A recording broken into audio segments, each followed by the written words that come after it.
The words hung in the air like a cold fog, seeping into my bones. "We don't have room for you, Ma," Daniel had said, his voice low, almost apologetic, but firm. I stood in the living room of his small suburban house, my hands clutching the worn handle of my suitcase, the same one I'd carried when I moved to this country decades ago. The room smelled of fresh paint and new furniture, signs of a life he was building with his wife, Sarah, and their 2 young children. I searched his face for the boy I'd raised, the one who used to cling to my hand during thunderstorms. But all I saw was a man, tired and resolute, his jaw tight. I didn't argue. What could I say? That I had nowhere else to go. That the house I'd lived in for 40 years, the one filled with memories of my late husband, Paul, had been sold to cover medical bills. That at 72, I felt like a burden, a shadow in a world that no longer seemed to need me. Instead, I nodded, my throat tight, and turned toward the door. The weight of my suitcase pulled at my arm, but it was nothing compared to the ache in my chest. "Ma, it's not personal," Daniel called after me, his voice softer now. "It's just the kids, the space. You understand, right?" I paused, my hand on the doorknob. "I understand," I said, though I didn't. Not really.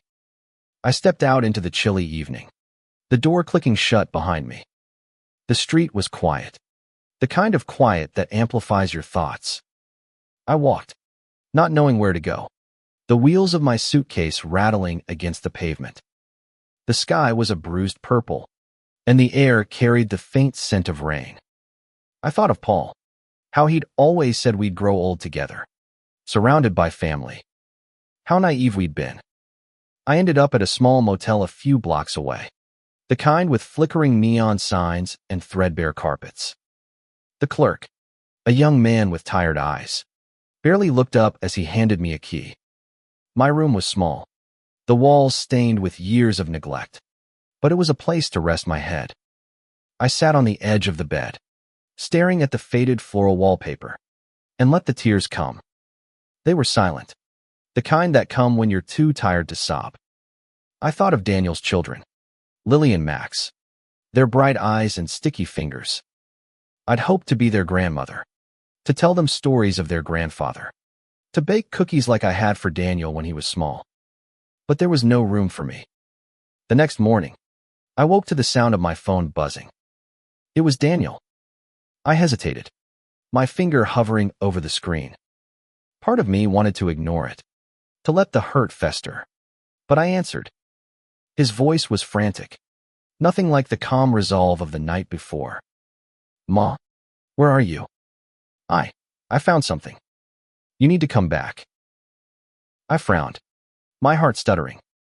"What's wrong, Daniel?" "Just come back. Please."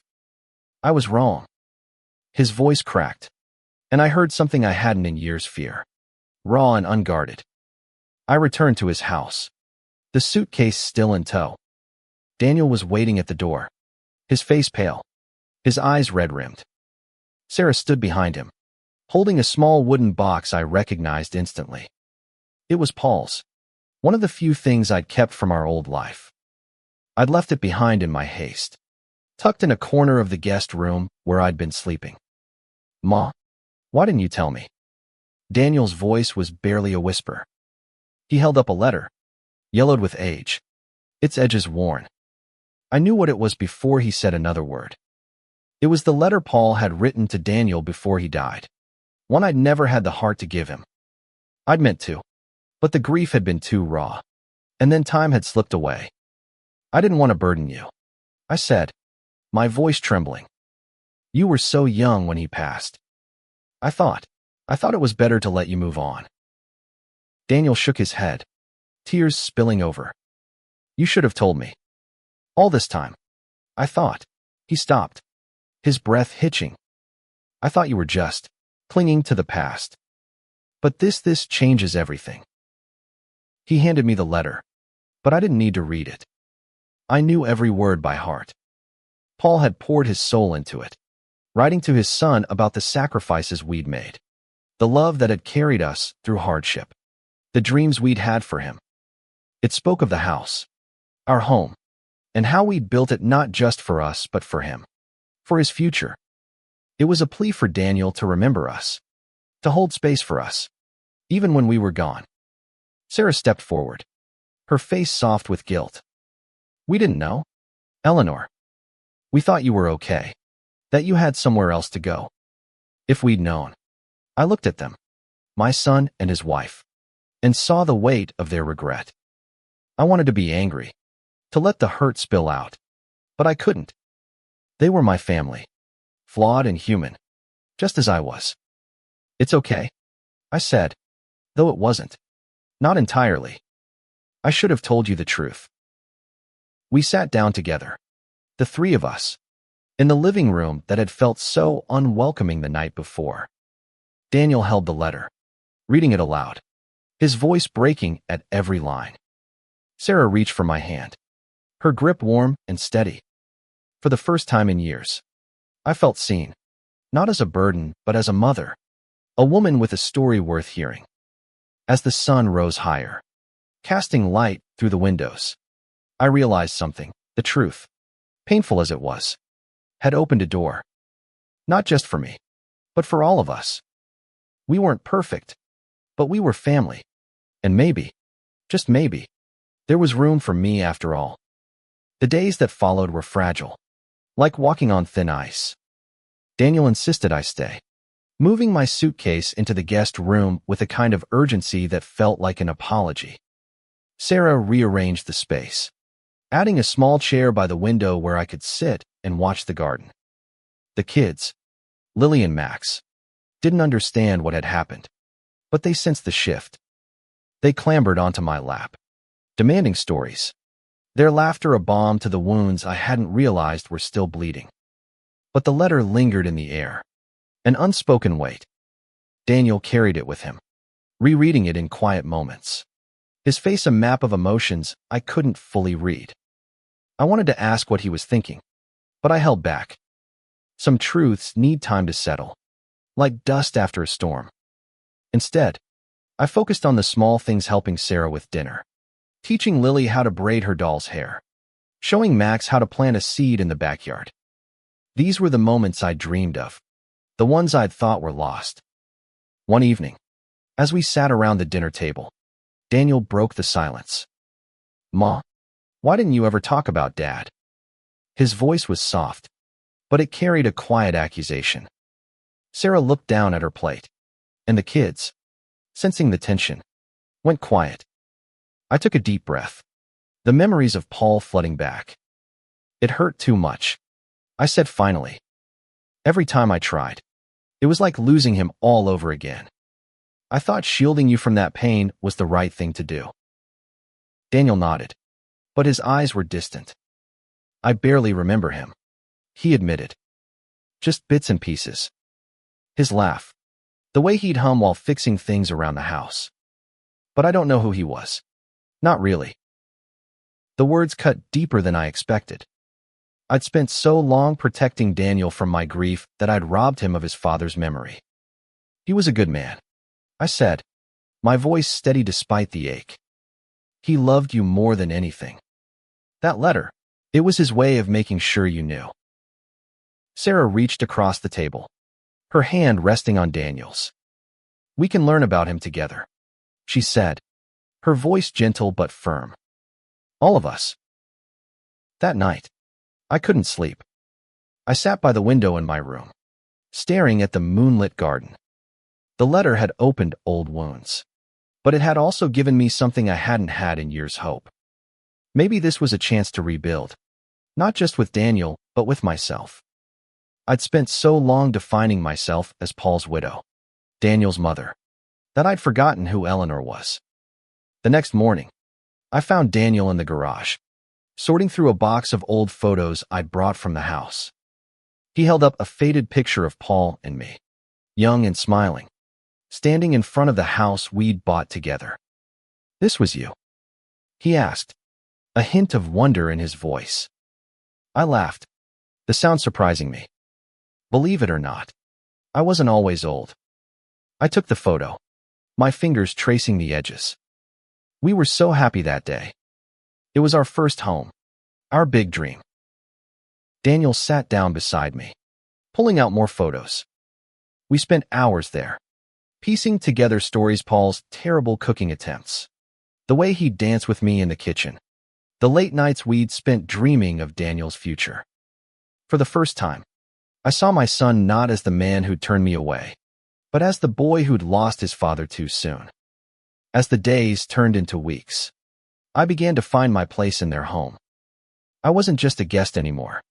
I was part of the rhythm of their lives. I taught Sarah my mother's recipe for apple pie, and we laughed when the crust came out lopsided.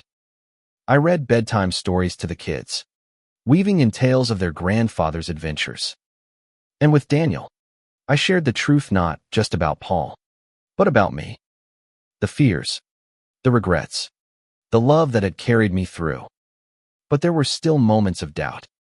I caught Sarah whispering to Daniel one night, her voice tense. "Are we doing the right thing?" She asked.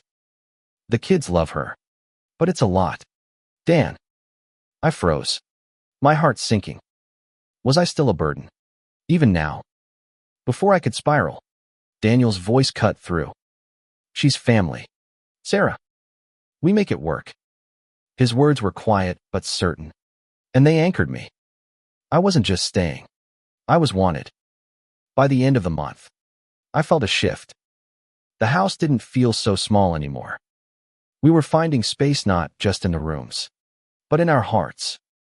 And as I watched Lily and Max chase each other in the backyard, I realized that this was what Paul had wanted. Not a house filled with things, but a home filled with love. The seasons changed, and with them, our family found a new rhythm. Spring brought blooms to the garden, and I spent mornings with Lily and Max, teaching them how to tend the roses Paul had loved. Their small hands, dirt-streaked and eager, reminded me of Daniel at that age. Always curious, always reaching for the world. I wondered if he saw it too, the echoes of himself in his children. Daniel was different now, softer in a way I hadn't expected. He'd started asking questions about his father, small things at first, favorite songs, old habits. One afternoon, he found an old radio in the garage, one Paul had tinkered with endlessly. "Did he ever get this thing to work?" he asked, a half-smile tugging at his lips. I chuckled. "Barely. He'd spend hours on it, swearing he'd make it sing again." We plugged it in, and to our surprise, it crackled to life, playing a faint jazz tune. Daniel's eyes lit up, and for a moment, I saw the boy he'd been, wide-eyed and full of wonder. Sarah, too, was opening up. She'd been guarded at first, unsure how to fit me into their lives. But one evening, as we washed dishes together, she spoke quietly. "I didn't grow up with grandparents," she said. "I didn't know what I was missing until now." Her words caught me off guard, and I felt a warmth I hadn't known I needed. But not everything was easy. There were moments when the past crept in, sharp and unyielding. One night, I overheard Daniel on the phone, his voice strained. "I know, Mom's here now, but it's not like we planned for this," he said. I couldn't hear the other side, but I didn't need to. The words stung, a reminder that my presence was still an adjustment, a shift in a life they'd built without me. I didn't confront him.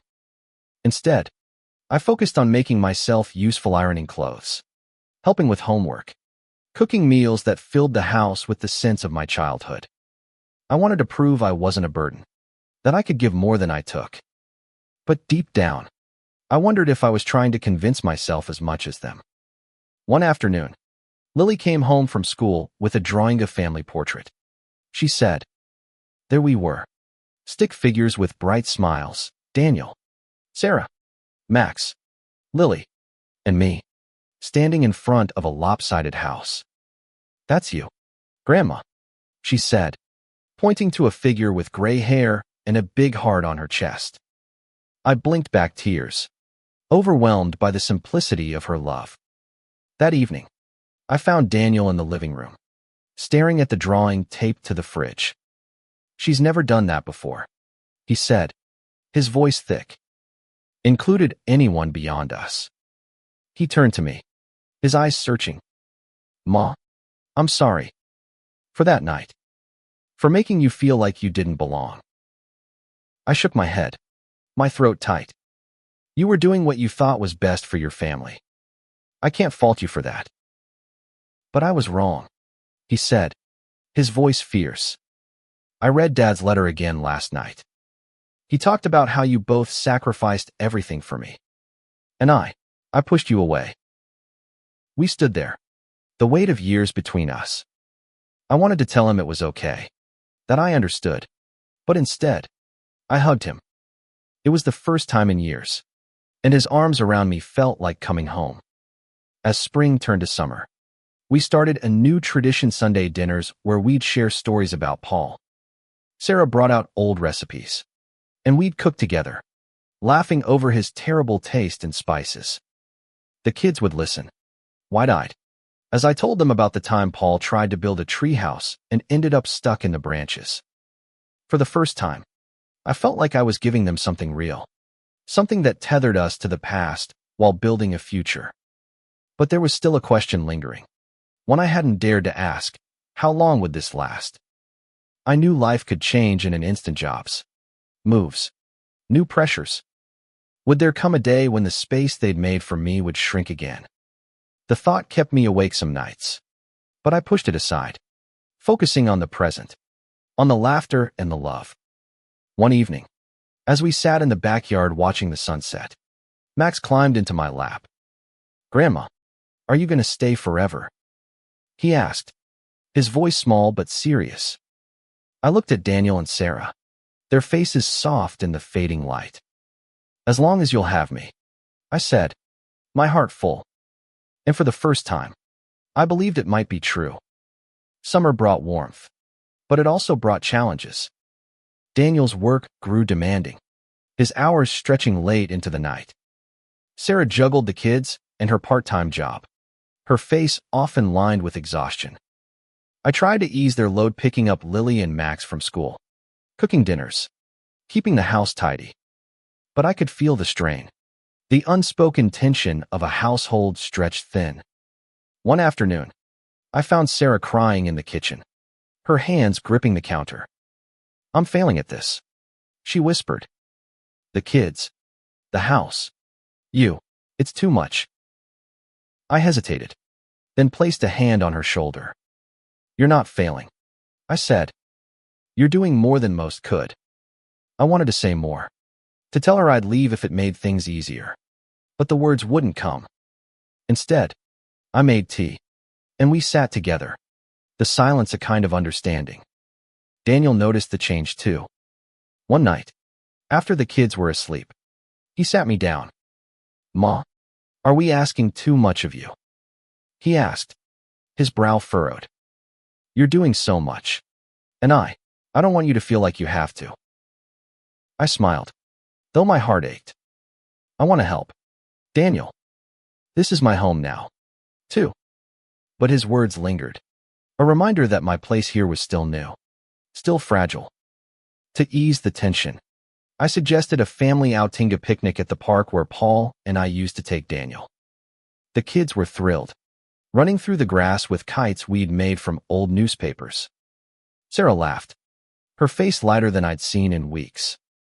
Daniel pushed Max on the swings, his smile mirroring Paul's. For a moment, we were just a family, unburdened by the past or the future. But life has a way of testing you. One evening, Daniel came home with news. His company was relocating him to another state. The offer was a promotion, a chance for a better life. But it meant leaving everything behind: the house, the garden, the memories we'd started to rebuild. Sarah was torn, her eyes searching mine for answers I didn't have. "What about you, Ma?" Daniel asked, his voice heavy. "We can't just leave you." I wanted to tell them to go, to chase their dreams, but the thought of being alone again terrified me. Instead, I said, We'll figure it out. Together. It was a promise I wasn't sure I could keep, but it was all I had. The next few weeks were a whirlwind. Daniel and Sarah debated the move, weighing pros and cons. I stayed out of it, focusing on the kids, but I couldn't shake the fear that history was repeating itself. Would there be room for me in their new life? One night, Lily crawled into my bed, her small body curled against mine. "Are we leaving you, Grandma?" she asked, her voice trembling. I held her close, my heart breaking. "No, sweetheart. We're family. We stick together." But as I said it, I wondered if I was lying to us both. The decision came sooner than expected.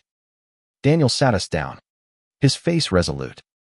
"We're staying," he said. "This is our home. You're our home." Sarah nodded, tears in her eyes, and I felt a weight lift, replaced by a gratitude so deep it hurt. They'd chosen me, not out of obligation, but out of love. And as we sat together that night, the kids asleep upstairs, I realized that home wasn't a placey, it was us. Messy and imperfect, but together. Fall arrived, painting the world in shades of amber and crimson. The decision to stay had settled over us like a warm blanket, but it didn't erase the challenges. Daniel's job was still demanding, and Sarah's exhaustion lingered. I did what I could, mending clothes, telling stories, keeping the kids entertained, but I felt the weight of my age, the ache in my joints, the limits of my energy. One morning, I found a letter in the mailbox, addressed to me in unfamiliar handwriting. It was from an old friend, Margaret, who I hadn't spoken to in years. She'd heard about my situation through a mutual acquaintance and invited me to visit her in a nearby town. "Come stay with me," she wrote. "There's always room for you." I held the letter, torn. Part of me longed for the simplicity of a life without responsibility, where I could be Eleanor again, not just Grandma or Ma. But the thought of leaving Daniel and the kids felt like a betrayal. I tucked the letter away, unsure what to do. That evening, Sarah noticed my quietness. "What's wrong, Eleanor?" she asked, her voice gentle. I hesitated, then showed her the letter. She read it silently, her face unreadable. "Do you want to go?" she asked finally. "I don't know," I admitted. "I love being here, but I wonder if I'm holding you back." Sarah shook her head, her eyes fierce. "You're not holding us back. You're holding us together." She paused, then added, "But if you need time for yourself, we'll support you. Always." Her words stayed with me, a reminder that love doesn't demand sacrifice, it offers choice. I decided to visit Margaret, not to leave, but to reconnect with a part of myself I'd forgotten. Daniel drove me to her house, the kids waving from the back seat. "Come back soon, Grandma," Max called, and I promised I would. Margaret's home was warm, filled with the clutter of a life well lived. We spent days reminiscing, laughing over old stories, sharing the weight of our years. It was freeing, but it also made me realize how much I missed my family. They were my anchor, my purpose. When I returned, the kids tackled me with hugs, and Daniel's smile was brighter than I'd seen in months. "We missed you, Ma," he said, and I knew he meant it. That night, we sat together, sharing stories of the week apart. Lily showed me a new drawing, this one of me and Margaret, laughing under a tree. "You're happy here," she said, and I realized she was right. I wasn't just a grandmother or a mother. I was Eleanor, with a past and a future, loved not for what I did, but for who I was. And as I looked at my family, I knew I'd found my place not just in their home, but in their hearts. Winter came, and with it, a sense of peace.